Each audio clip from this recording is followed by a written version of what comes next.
The rain is a constant whisper against the glass, a thin, weeping sound that has been the only voice in Alara's life for 3 weeks.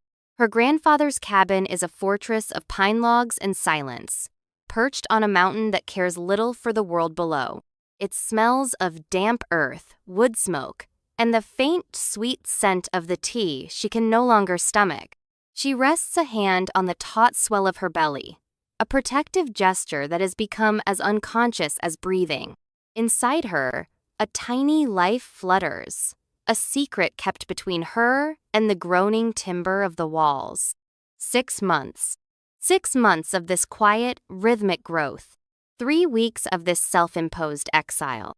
The world she left behind was one of polished steel, muted grays, and the cold, clinical voice of Marcus explaining why this child, this disruption, was an unacceptable complication. "We'll handle it," he'd said, his hand not on her but on his phone, already scheduling the appointment, as if she were a logistical problem, a stain on his perfect 5-year plan. He didn't look at her when he said it. He looked at the skyline from their penthouse window, a view he'd always claimed was a testament to his success. Her silence, her refusal, had been a foreign, ugly thing in his pristine world. So she had packed a single bag, emptied the joint account of the money her grandmother had left her, and fled. She fled to the only place that held a memory of unconditional safety. Her grandfather's cabin. He'd been gone for years, but his scent lingered in the wool blankets, in the worn leather of his favorite armchair. He'd taught her the names of the trees, the language of the birds, and how to be quiet enough to hear the mountain breathe. He'd also taught her to be wary. "Nature is honest, Alara," he'd say, his voice a low rumble like distant thunder. "It's not kind, it's just true. You respect its teeth." She thinks of his words now as the wind picks up, rattling the window frames with a sudden, violent shudder. The whisper of the rain becomes a roar. A storm is rolling down the spine of the mountain, a great, dark beast of a thing. She feels a familiar tremor of anxiety, a cold snake coiling in her gut. It's the same fear that gripped her in the city, the fear of being small and alone and unseen. Here, at least, the fear feels honest. It's a fear of lightning and falling trees, not of a man's dismissive gaze. The lights flicker once, twice, then die. The cabin plunges into a thick, velvety darkness, broken only by the pale, milky light of the storm outside. Her breath catches. The silence that follows is deeper, more profound. The hum of the small refrigerator is gone. The world is just the storm and the frantic, sudden drumming of her own heart. She feels for the matches on the mantelpiece, her fingers clumsy in the dark. The rough scrape of the match head, the flare of sulfur and light, is a small victory against the oppressive dark. She lights a cluster of candles, their warm glow pushing back the shadows, making them dance in the corners of the room. The baby kicks, a sharp, insistent jab against her ribs. A reminder, you're not alone. "I know," she whispers to the curve of her stomach. Her voice is a croak, rusty from disuse. "I'm here." A flash of lightning illuminates the forest for a stark, blue-white second. A world of thrashing trees and silver, driving rain. And in that second, she sees it. A shape, dark and low to the ground, near the edge of her small porch. It's gone as quickly as it appeared, swallowed by the returning dark. Her mind scrambles. A deer? A bear? Bears were common here. Her grandfather had kept the trash in a locked shed for a reason. She holds her breath, listening over the howl of the wind. Nothing, just the storm. Maybe it was a trick of the light. A shadow, a log. Her own fear giving shape to the dark. She tries to dismiss it, turning her back on the window, her heart a frantic bird beating against her ribs. She forces herself to focus on the simple task of making tea over the small gas camp stove she keeps for emergencies. The hiss of the gas, the clink of the kettle, these are normal sounds, safe sounds. Then comes a different sound. A low, scraping noise from the porch. It's not the wind. It's not the rain. It's the sound of something heavy, dragging itself across the wood. The snake of fear in her gut tightens its coils. This is stupid. You're locked in. You're safe. But the sound continues, followed by a soft, wet thud against the base of the door. A whimper. It's a sound of such profound, gut-wrenching pain that it cuts through her fear. It's not the aggressive sound of a predator. It's the sound of something dying. Her grandfather's voice echoes in her mind. Respect its teeth. Don't be a fool. A wounded animal is the most dangerous thing in these woods. But another voice rises to meet it. A colder, more recent memory. The clipped, indifferent tone of the first doctor she saw. Are you sure? These things can be mistaken? The unspoken judgment, the dismissal, the feeling of being turned away, of her own crisis being treated as an inconvenience? And Marcus. This is your problem to fix, Alara. Don't be so dramatic. No one had helped her. No one had opened the door. The whimper comes again, weaker this time. A thin thread of sound nearly lost in the gale. She finds herself moving towards the door, her hand outstretched. What are you doing? This is insane. Her hand touches the cool, rough wood of the door. On the other side is a wild thing. A thing with teeth and claws and every reason to lash out in its pain. But she can't shake the sound of that whimper. It's the loneliest sound she's ever heard. Lonelier, even, than her own silence. She makes a decision. A foolish, reckless, utterly illogical decision. She cannot be the person who leaves another living thing to suffer alone in the dark. She just can't. Taking a deep, shuddering breath, she draws back the heavy iron bolt. The click is deafeningly loud. She opens the door a crack. The wind shrieks, flinging icy rain into her face and threatening to extinguish the candles. Cold air floods the small, warm space. At first, all she sees is darkness. Then a flash of lightning cracks the sky open again, and in its brilliant, stark glare, the world freezes. It's a wolf. Not just a wolf. It's a monster. A creature of myth. Impossibly large. Its fur, the color of jet and midnight. Matted and dark with rain and something else. Blood. One of its forelegs is bent at a sickening, unnatural angle, and a deep, ragged gash runs along its flank, pulsing a dark, sluggish red onto the wooden planks of her porch. But it's the eyes that steal her breath. In the fleeting, stark light, they are not the flat, feral eyes of a wild animal. They are a startling, intelligent gold. And they are fixed on her. Not with aggression. Not with threat. With a silent, desperate plea. The darkness slams back down, but the image is burned onto the inside of her eyelids. The sheer size of it. The impossible gold of its eyes. The raw, undeniable agony. The door strains against her hand, the wind trying to rip it from her grasp. Close it. Lock it. Go back to the fire and pretend you saw nothing. This is the sensible thing to do. The logical thing. The safe thing. Marcus was always logical. Everything was a calculation. A cost-benefit analysis. Helping a dying wolf in a storm? The cost was too high. The benefit, non-existent. She thinks of the baby inside her. A life she chose to protect against all logic. She shoves the door open wider. Okay, she whispers into the storm, the word torn from her lips. Okay, you can come in. She doesn't know if it understands. She doesn't know what she's doing. But she steps back, holding a candle aloft, creating a small circle of light in the doorway. An invitation. The great beast struggles. It tries to rise, its massive shoulders bunching with effort, but a fresh wave of pain makes it collapse with a pained grunt. It drags itself forward, inch by painful inch, pulling its shattered body over the threshold. The sound of its claws scraping on the wood floor is a visceral, terrifying sound. It leaves a wet, dark smear of mud and blood in its wake. Once inside, out of the direct assault of the wind, it collapses fully onto the braided rug before the hearth.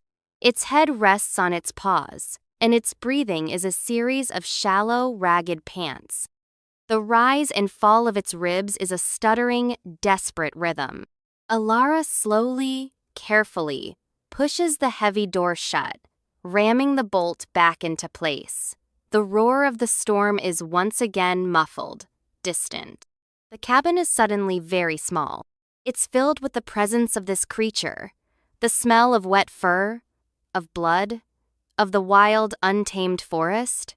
It's a primal, earthy scent that overpowers the familiar smell of pine and dust. She stands frozen for a long moment, the candle wax dripping onto her trembling hand.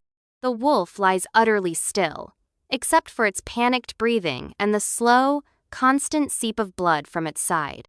Her grandfather's first aid kit is in the bathroom, the one he kept stocked for hunting accidents and mishaps with axes. It's full of sutures, antiseptic, and thick gauze bandages. Her mind feels slow, syrupy with shock. Move.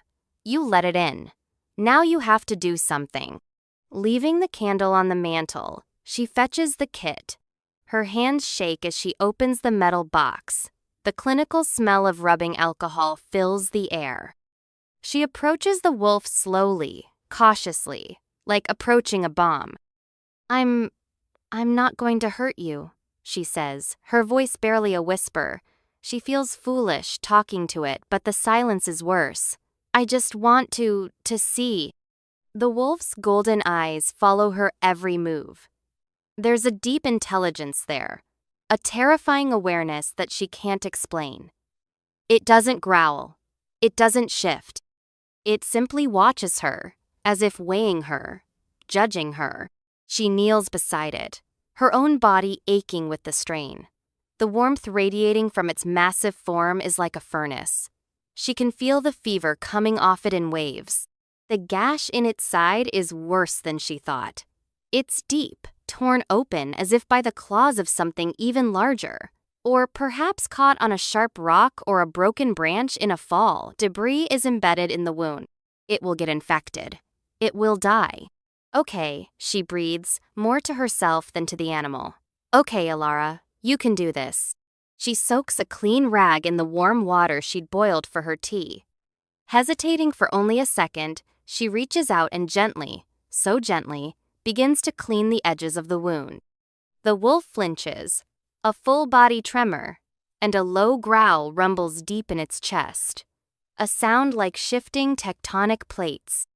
Instinct screams at her to pull back, to run, but she looks at its eyes. They are squeezed shut in pain, but it doesn't move to bite. It doesn't snap. It is bearing the pain. It is trusting her. I'm sorry, she murmurs, her voice thick with an emotion she can't name. I know it hurts. I'm so sorry. I have to clean it. She works methodically, her fear receding as the familiar, practical task takes over. She plucks out bits of leaf and dirt with tweezers, her fingers surprisingly steady.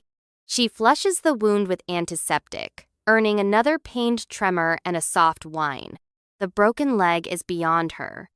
A clean break, it looks like, but it would need to be set properly. She can only clean the abrasions around it and hope. She packs the gash with gauze, then wraps its entire torso with wide bandages. The clean, white, a stark contrast to the dark, wet fur. It's a clumsy amateur job, but it's the best she can do. By the time she's finished, sweat is beading on her forehead, and her back is a riot of screaming muscles. The baby is a heavy, solid weight pressing down on her. She sits back on her heels, exhausted. The wolf's breathing has evened out slightly. It's still shallow, but the ragged, panicked edge is gone. It watches her, its golden gaze unwavering. She has brought a monster into her house. A wild, bleeding thing of teeth and shadow. And for the first time in months, The crushing weight of her loneliness feels different. Not gone, but shared. The days that follow fall into a strange, surreal rhythm. The storm passes, leaving behind a world scrubbed clean and glistening. But the power remains out. The silence of the cabin is broken only by the crackle of the fire, her own soft movements, and the quiet, steady breathing of the wolf. It doesn't move from its spot by the hearth. It sleeps, mostly, a deep, fevered sleep. Alara finds herself orbiting this creature, her life now tethered to its needs. She keeps the fire stoked, melting snow for fresh water, which she leaves in a bowl by its head. It drinks, lapping at the water with a weak tongue when it wakes. She makes broth.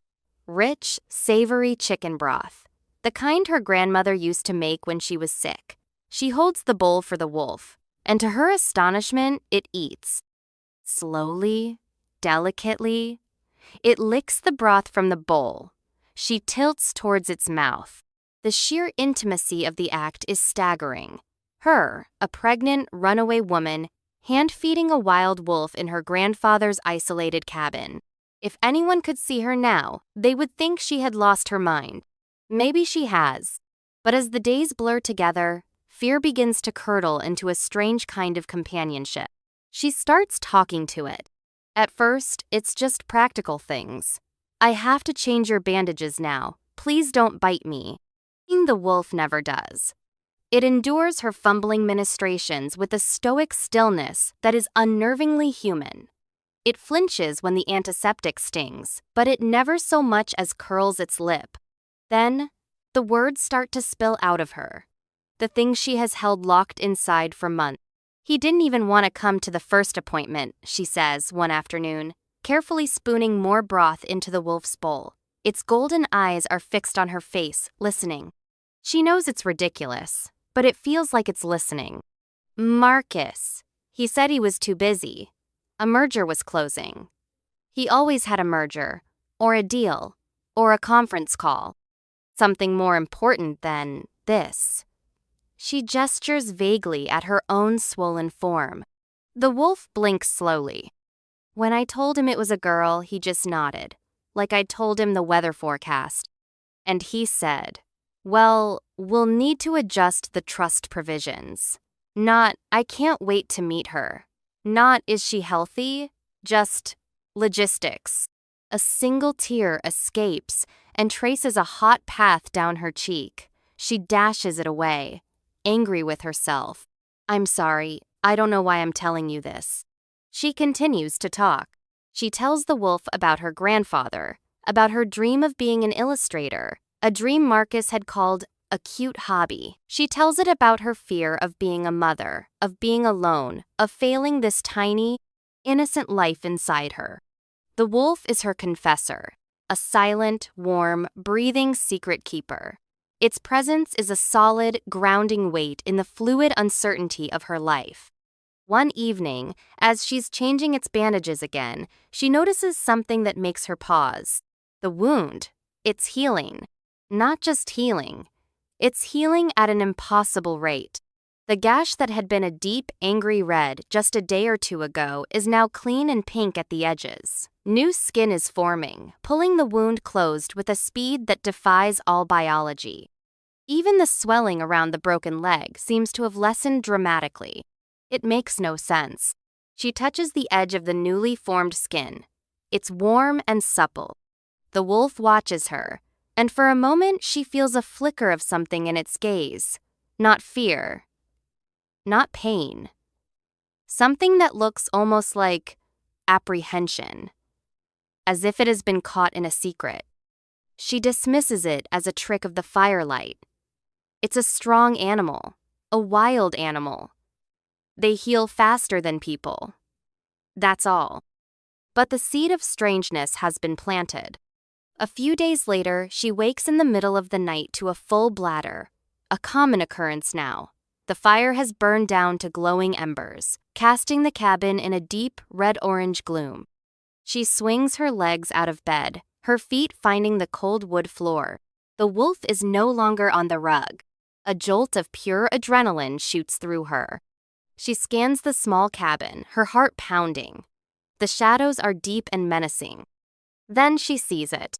It's standing by the window, standing, on all four legs. The leg that had been grotesquely broken is now straight and whole, bearing its full weight. There is no limp, no sign of injury at all. It's staring out the window at the moon, a perfect silver disk in a clear, black sky. Its silhouette is immense, powerful, radiating a vitality that makes the hair on her arms stand on end. It turns its head slowly and looks at her. Its golden eyes seem to glow in the dark. This is not a normal animal. The thought lands in her mind with the cold, hard finality of a stone. All the strange little details click into place. The unnerving intelligence. The impossible healing. The way it seems to understand her words. Her moods. Fear, cold and sharp, pierces through the comfortable familiarity she has built. She has been living with something she does not understand. Something that should not exist. The wolf takes a silent, deliberate step towards her. She freezes, her hand instinctively flying to her belly. It stops, as if sensing her terror.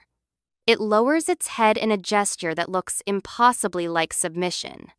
A soft, low whine escapes its throat, not of pain, of reassurance. Her fear remains, a high, singing note in her blood, but her compassion is a deeper chord. This creature, whatever it is, has not harmed her. It has been vulnerable, has let her care for it. It has listened to her secrets. Slowly, hesitantly, she lowers her hand. She doesn't run. She doesn't scream. She just stands there, in the dying firelight, looking at the impossible thing she has let into her life. The next morning, the strangeness lingers, a tangible tension in the air. The wolf is back on the rug, but it's no longer the pathetic, injured creature she first brought inside. It lies with a coiled, latent power, its movements fluid and certain. When she brings it water, it rises to its feet with a grace that belies its incredible size. She removes the bandages for the last time. Underneath, where the deep, ragged gash had been, is only a thin silver scar, barely visible against the thick black fur. The broken leg is perfect. It's a miracle, an impossibility. She runs a trembling hand over the healed fur. It's thick and soft, and the solid muscle beneath is warm and alive. The wolf leans into her touch, just slightly, a low rumble of contentment vibrating through its chest. It's not a growl, it's a purr, a sound. A creature this large should not be able to make. The touch is a bridge across the chasm of her fear. The physical reality of it, the warmth, the softness, the solid, living presence is more real than the swirling anxieties in her mind. "What are you?" she whispers, her fingers sinking deeper into its ruff. It just looks at her with those ancient, knowing, golden eyes. That afternoon, the fragile peace is shattered. The sound of an engine slices through the mountain's silence. A sound that doesn't belong here. A low, expensive growl that she recognizes with a sickening lurch of her stomach. Marcus. She scrambles to the window, her heart hammering against her ribs. His sleek silver car, utterly out of place, is navigating the muddy, rutted track that leads to the cabin. How did he find her? Her family? A private investigator? It doesn't matter. He's here. Panic, cold, and absolute, seizes her. The wolf is instantly on its feet, a low, guttural growl vibrating the very floorboards. Its posture has transformed. It is no longer a patient. It is a guardian. Its body is tense. Its ears are flat, and its lips are pulled back just enough to reveal the startling, lethal white of its canines. "No," she whispers, turning from the window, her hands held up as if to ward him off. "No, you have to hide. He can't see you." The idea of Marcus seeing the wolf, of him calling the authorities, of this creature being hunted and killed because of her, it's unbearable. The wolf looks from her to the window, the growl intensifying. It understands threat. "Please," she begs, her voice cracking. "In the bedroom. Please. You have to." She doesn't know why she thinks it will obey her, but it looks into her terrified eyes, and after a long, tense moment, the growl subsides. With a final, hard look at the approaching car, it turns and pads silently into the small bedroom, disappearing into the shadows. The car door slams. Footsteps on the porch. Heavy, impatient. A sharp, commanding knock on the door. Elara smooths her hands over her worn sweater, tries to school her features into a mask of calm she does not feel. She takes a deep breath and opens the door. Marcus stands there, looking utterly incongruous in his expensive cashmere coat and Italian leather shoes, now spattered with mud. His face is a mask of controlled fury. "Elara, enough of this melodrama." His voice is clipped, cold. He doesn't ask how she is. He doesn't acknowledge her pregnancy with anything more than a brief, distasteful flicker of his eyes. "What are you doing here, Marcus?" she asks, her voice steadier than she expected. She blocks the doorway with her body. "What am I doing?" he laughs, a short, ugly sound. "I'm cleaning up your mess again. You vanished. You emptied an account. Do you have any idea how that looks? My parents are asking questions. I've had to lie to everyone. This isn't a mess," she says quietly. "This is my life." "Don't be ridiculous." He pushes past her, striding into her small, safe space. His presence feels like a violation. He surveys the rustic cabin with open contempt. "You're living in a shack, you're pregnant, and you're acting like a child. The game is over. You're coming back with me, now." "No." The word is quiet, but it hangs in the air between them, solid and unmovable. He turns to face her, his eyes narrowing. "What did you just say to me?" "I said no, I'm not going anywhere with you." "Elara, you are not thinking clearly. Your hormones are making you irrational." He takes a step closer, his voice dropping to a low, menacing tone she knows all too well. It's the voice he uses just before he gets what he wants. "I have been very patient, but my patience has run out. You will get in the car, we will go back to the city, and you will do as you are told. We have a reputation to maintain." "Your reputation?" she clarifies, a spark of defiance igniting in her chest. "It was always about you, Marcus. Your plan, your reputation, your convenience." "That's enough," he snaps, his face twisting into an ugly sneer. He grabs her arm, his fingers digging into her flesh. "You're coming with me, even if I have to drag you." Pain, sharp and shocking, radiates up her arm.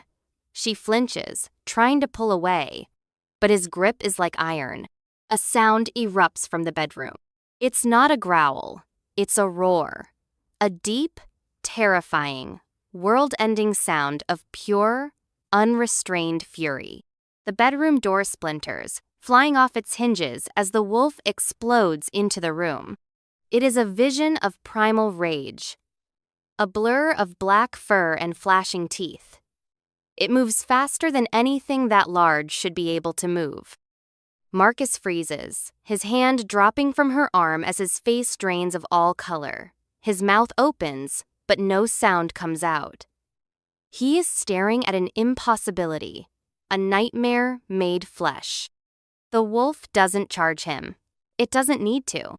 It lands between him and Elara, a living wall of protective fury. It stands over her, its head lowered, the roar subsiding into the most menacing growl she has ever heard. Its entire body vibrates with the promise of violence. A string of saliva drips from its bared teeth, landing silently on the floorboards.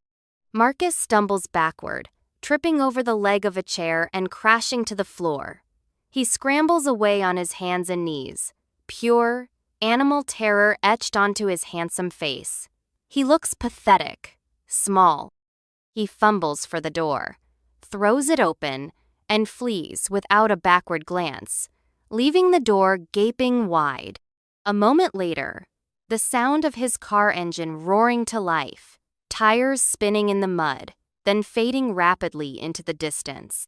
Silence descends once more. A profound, ringing silence. Alara is shaking, her whole body trembling with adrenaline and shock. She stares at the wolf, at its massive, protective form standing guard over her. It turns its head, the growl dying in its throat. Its golden eyes, soft now with a concern that melts her bones, scan her face, her arm, her belly, checking for injury. But the effort, the sheer explosive force of its rage, was too much. A shudder runs through its powerful frame. It stumbles, its newly healed leg giving way.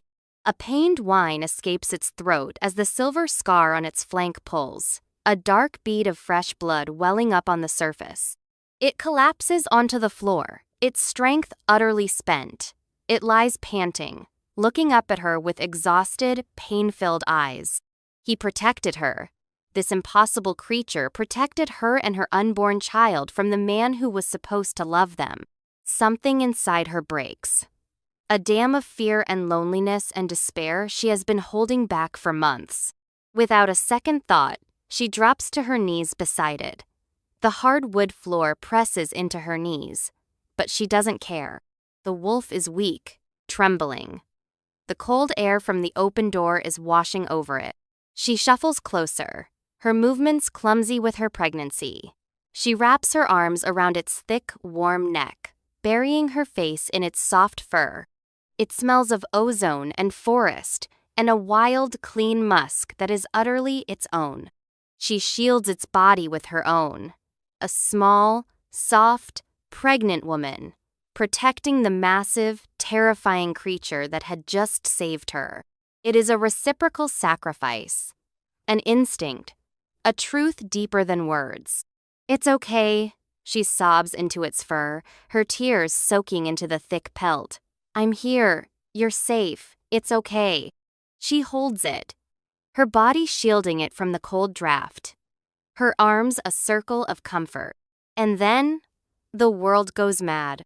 The body beneath her begins to shift. It's a horrifying, convulsive movement. A sound of cracking bone and tearing sinew. The solid mass of muscle and fur beneath her hands seems to melt, to reform. A wave of intense, searing heat radiates from it, so powerful it forces her to pull back, shielding her eyes. She stares, her mind refusing to process what her senses are screaming at her. The fur recedes, like a shadow being pulled back into the skin. The powerful muzzle shortens, softens. The massive paws elongate, knuckles and fingers forming from the compressed bone and claw. Shoulders broaden, a torso lengthens. Where the wolf had been, a man now lies. He is sprawled on the floor, naked, his body lean and corded with muscle. His skin is pale in the cool light of the cabin. Long, untamed black hair, the same jet black as the wolf's fur, is spilled across the floorboards. A thin silver scar, jagged and new, slices across the taut skin of his flank, exactly where the wolf's wound had been. He is unconscious, breathing deeply, as if in a profound sleep. Alara stares, her breath trapped in her lungs, her mind a screaming void of pure, undiluted shock. Her hands are still hovering in the air where the wolf's neck had been. Now there is only the bare, warm skin of a man's shoulder. Her knees give out. She sinks to the floor, her back hitting the rough-hewn wall of the cabin with a dull thud. The impact barely registers. Her gaze is fixed on the impossible sight before her. The man on her floor, the splinters of the bedroom door, the lingering primal scent of wolf and ozone. It's not possible. It's not real. She's dreaming. She's gone mad from the solitude. This is a hallucination brought on by stress and fear.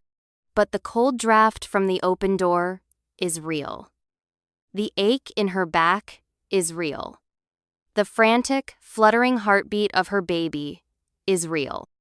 And the man lying on her floor is real. He groans, a low, human sound of pain that cuts through her paralysis. His brow furrows, and his eyes flutter beneath their lids. He is going to wake up. A wave of nausea and dizziness washes over her. She presses a hand to her mouth, fighting it down. She can't faint. She can't fall apart. Not now. She has a naked, unconscious, shape-shifting man on her floor. A man who was, moments ago, a giant wolf. A man who was injured. A man who saved her. Her mind spins, trying to find purchase on a single, solid thought. Modesty. Practicality. These are the things she clings to. He's naked. He's cold. Her grandfather's clothes are in the chest at the foot of her bed. She forces her trembling legs to obey her, stumbling into her own room. She pulls out a pair of old, soft flannel pajama pants and a thick wool sweater. They will be too big for her, but for him, she doesn't know. Returning to the main room feels like stepping into another dimension. He's still there, still real. She hesitates, her face burning. She has to dress him. The idea is both terrifying and absurdly domestic. She leaves the clothes beside him, unable to bring herself to touch him yet. She needs a moment. She needs to breathe. She goes to the door Marcus left open and shoves it shut, ramming the bolt home with more force than necessary. The sound echoes in the too quiet room. She turns back to the man. His eyes are open. Not fully, just slits. But he is watching her, and his eyes, they are the same. The exact same intelligent, piercing, molten gold as the wolf's. All the air leaves her body in a rush. "Who?" she starts, but her voice fails her. She swallows, tries again. "What are you?" He tries to push himself up on one elbow, hissing in pain as the movement pulls at the scar on his side. He collapses back onto the floor, his breathing ragged. His voice, when it comes, is a low, rough rasp, hoarse from disuse, or perhaps from the roar that shattered her door. "My name is Kale." Kale. The name sounds ancient, wild. He looks from her face to the clothes she laid beside him, then back to her. A flicker of something shame, vulnerability crosses his features. "I apologize," he rasps, "for the state of things." His apology is so startlingly formal, so at odds with the sheer, primal insanity of the situation, that it breaks through her shock. You were a wolf," she whispers, the words feeling flimsy and inadequate. He closes his eyes for a moment, a flicker of pain, or perhaps exhaustion, on his face. Yes. Just, yes. A simple confirmation of the impossible. "You're a shifter?" she asks, the word tasting strange in her mouth. It's a word from fantasy novels, from late-night movies. Not a word for the real world, not for her grandfather's cabin. "It's what we are called," he says, his golden eyes opening again to watch her. "My kind." His kind. There are more of them. The thought is both terrifying and strangely comforting. He's not a singular monster. He's part of something. "You were hurt," she says, stating the obvious. "The gash, your leg." "A disagreement," he says, his voice tight, "with a bear over territory." "I was careless," he grimaces. "And then I felt you." "Me?" "Your fear, your distress. It was a beacon," he says, his gaze dropping to the swell of her belly. "For a shifter, a mate. Their emotion is a physical force. It pulls. Your fear was screaming. I followed it. I didn't think. I just ran. Mate." The word hangs in the air between them, more shocking than the transformation itself. Mate. The world tilts on its axis. The pull she felt towards the wolf. The strange, immediate sense of trust. The way her loneliness had eased in its presence. It wasn't her imagination. It wasn't madness. It was this connection. That's not possible, she stammers, taking a step back. Her back hits the wall again. I'm human, and I'm pregnant. She presses a hand to her stomach, a shield. With another man's child. A shadow of profound pain crosses his face. It's a deep, wrenching sadness that makes her own heart ache in response. The bond does not care for such things, he says quietly, his voice filled with a raw, melancholic weight. It chooses one soul. It tethers us. His scent is on you, but it is your soul that called to me, your pain that I felt in my own bones. He gestures weakly towards the baby. And the child. A child of my mate is a child of my pack, a child to be protected. It makes no difference where the seed came from. It is yours. That is all that matters. It's too much. It's all too much. Her logic, her understanding of the world, is fracturing, shattering into a million pieces. She slides down the wall until she's sitting on the floor, her head in her hands. I need a minute, she breathes. He is silent. He gives her the space she needs. His presence a quiet, patient weight on the other side of the room. She can feel his gaze on her, warm and steady. After a long time, she lifts her head. He hasn't moved. He's just watching her, his expression a mixture of pain, exhaustion, and a deep, soul-shaking tenderness. He saved her. He calls her his mate. He has accepted her child without a second's hesitation. He has shown her more honor and protection in the last hour than Marcus did in 5 years. Slowly, she gets to her feet. She walks over to him, picks up the clothes she brought, and kneels beside him. Can you sit up? She asks, her voice soft. He nods, and with a grimace of pain, pushes himself into a sitting position, leaning heavily against the hearth. The firelight plays over the hard planes of his chest and shoulders. She doesn't let herself think. She just acts. She helps him pull the thick wool sweater over his head, her fingers brushing against the cool skin of his back. A jolt, like static electricity, sparks between them. He sucks in a sharp breath at the contact. She helps him guide his legs into the flannel pants. He's weak, his movements clumsy. The entire process is awkward and intimate and utterly surreal. Once he's dressed, he looks less like a wild thing and more like a man.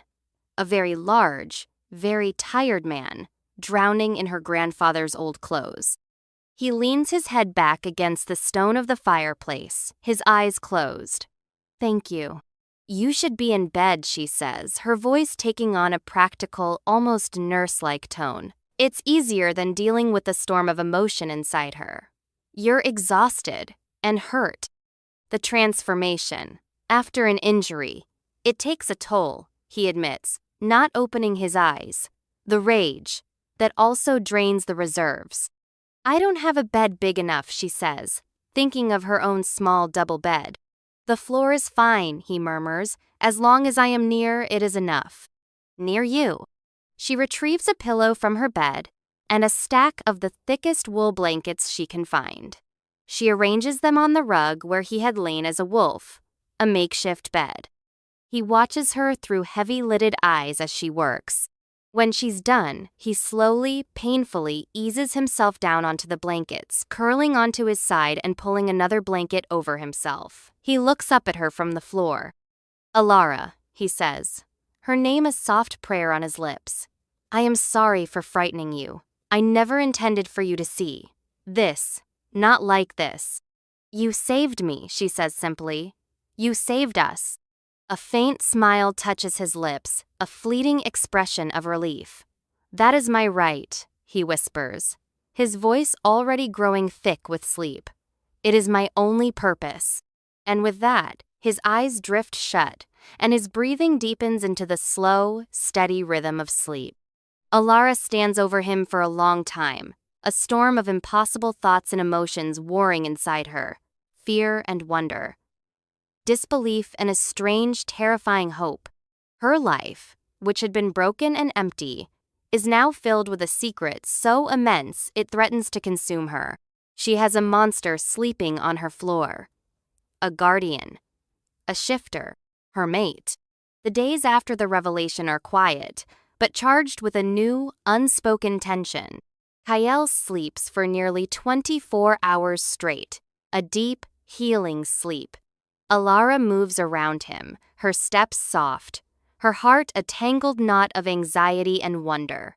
She watches him breathe. She watches the way the firelight flickers across his strong, unguarded face. He looks younger in sleep, less like an ancient, powerful creature, and more like a man burdened by a heavy weight. When he finally wakes, he is weak, but the sharp edge of his pain has dulled. He moves stiffly, favoring his side, but he is coherent, and he is determined to push her away. "You should leave," he says, his voice a low rumble. He's sitting by the fire, nursing a mug of broth she made him. He won't look at her. He stares into the flames. "Leave?" she asks, her voice sharper than she intends. "Where would I go?" "Back to Marcus. You saw what he is." "My world is more dangerous than him," Kale says, his knuckles white around the mug. "The bear that injured me. It wasn't an ordinary animal. There are rival packs, old feuds, laws you don't understand. Being my mate. It puts a target on your back. It's a death sentence for a human, especially one who is," he hesitates, "vulnerable." He means pregnant. He means her. "I've been vulnerable my whole life," she says, her voice quiet but fierce. She comes to stand in front of him, forcing him to look at her. "I was vulnerable when my parents told me my art was a waste of time. I was vulnerable when my boss took credit for my work. I was vulnerable every single time Marcus made me feel small and stupid and irrational. The only time in my adult life I have ever felt truly, completely safe was when a giant wolf was sleeping on my floor." His golden eyes meet hers, and she sees a universe of conflict in them. His duty to protect her is at war with his instinct to claim her. "I am a monster, Alara," he whispers, the words full of self-loathing. "You saw what I am, the rage, the violence. I could hurt you without meaning to." "You didn't," she counters, her voice softening. "You saved me. You've been nothing but gentle with me. You were more gentle as a wolf than most men have ever been in their human form." She takes a breath, her heart pounding. This is it. The moment to stand her ground, not as a victim, but as a choice. "I'm not afraid of you, Kale."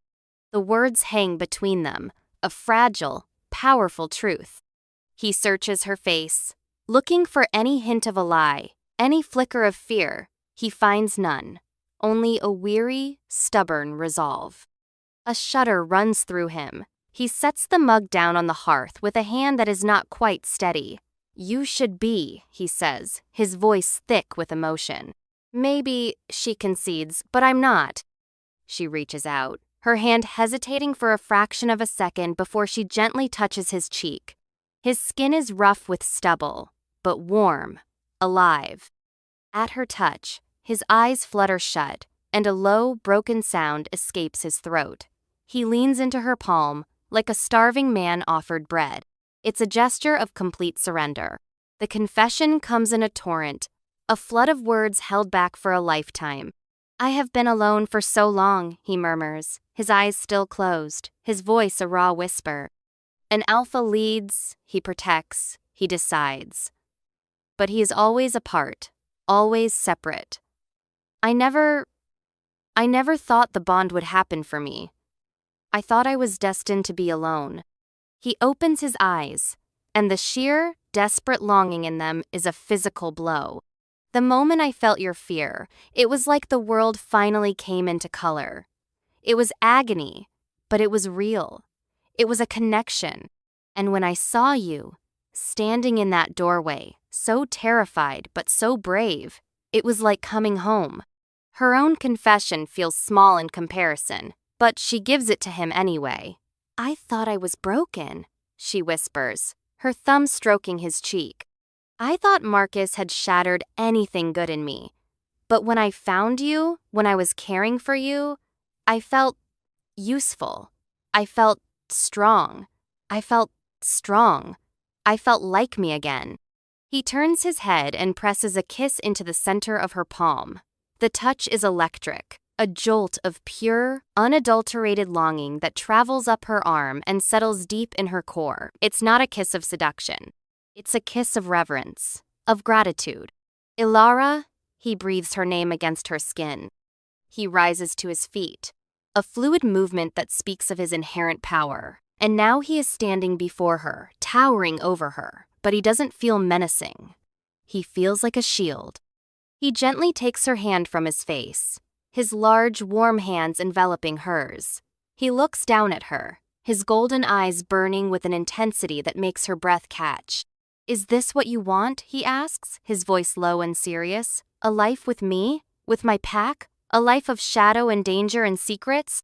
I want a life where I am not alone, she answers honestly. I want a life where my child is protected. I want a life with you. It is her choice, her claim. That is all he needed to hear.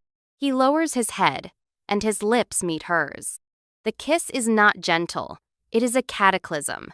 It is all his pent-up loneliness, all his fierce protectiveness, all his desperate, soul-deep longing poured into a single, devastating act. It is a brand, a seal, a promise.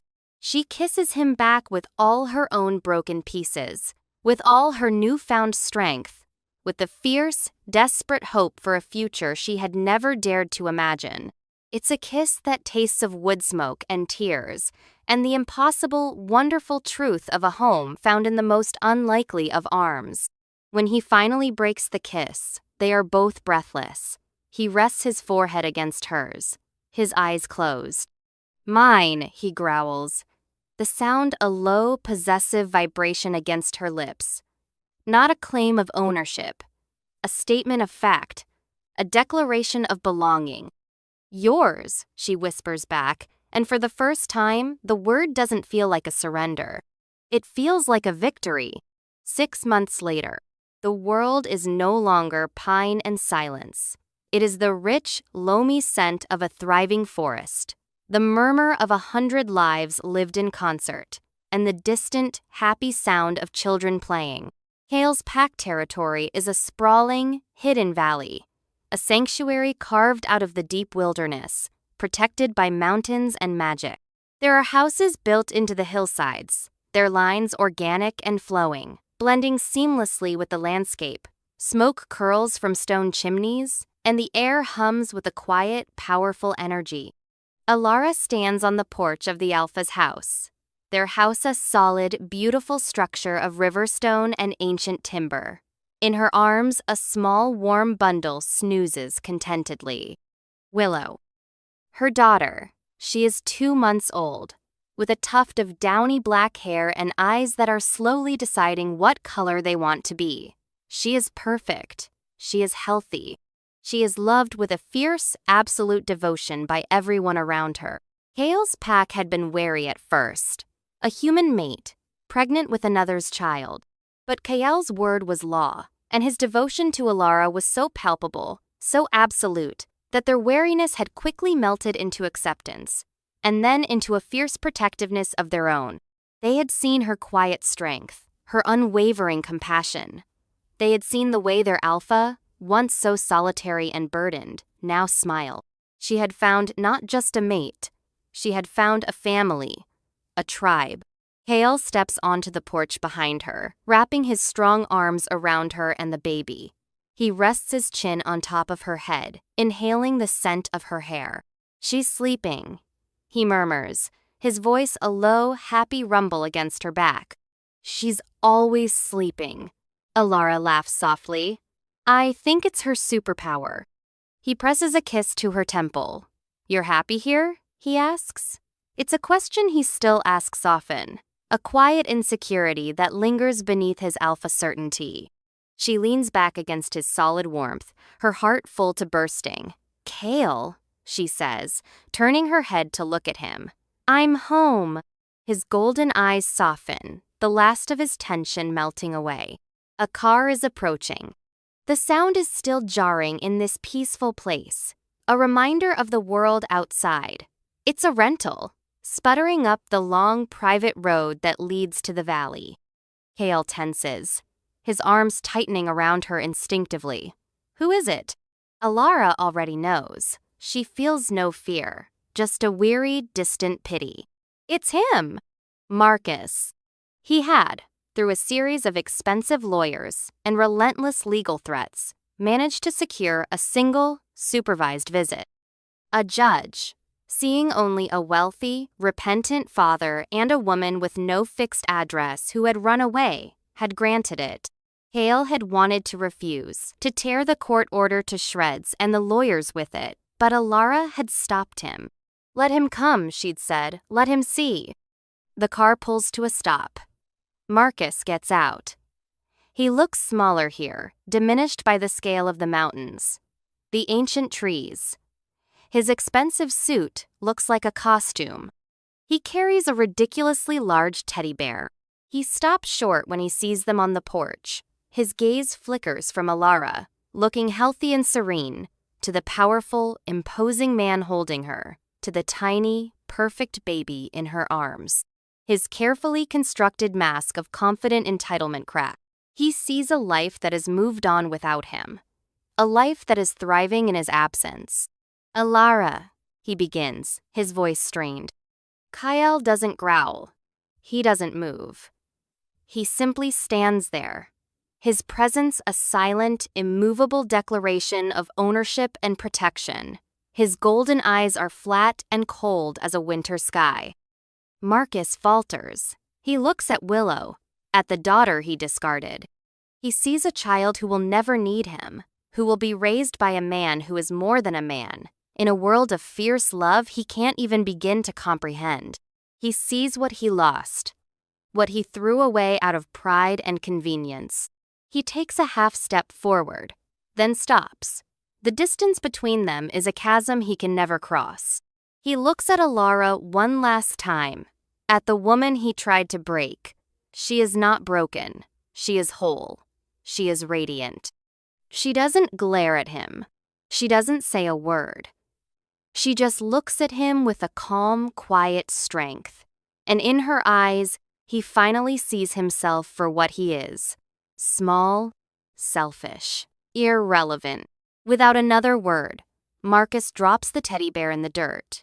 He turns, gets back in his rented car, and drives away. They watch until the sound of the engine is swallowed by the forest. Hale finally relaxes his hold, letting out a slow breath. He will not be back, he says. It is not a guess. It is a certainty. Alara looks down at her sleeping daughter, her heart aching with a fierce, protective love. She smooths a hand over Willow's soft hair. She thinks about the woman she was, shivering in that cabin, alone and terrified, believing she was weak and flawed. She remembers the moment she made the choice to open the door, to offer help to a dying creature against all logic and reason. It was an act of compassion, an act of defiance against the cruelty of the world she'd known. That single, foolish, wonderful choice. She had thought she was saving a wolf, but in the end, it was her own heart she was saving. It was her own life she was claiming. Her compassion had not been a weakness. It had been a key, unlocking a door to a world she never knew existed. A door that led her here. It had led her home.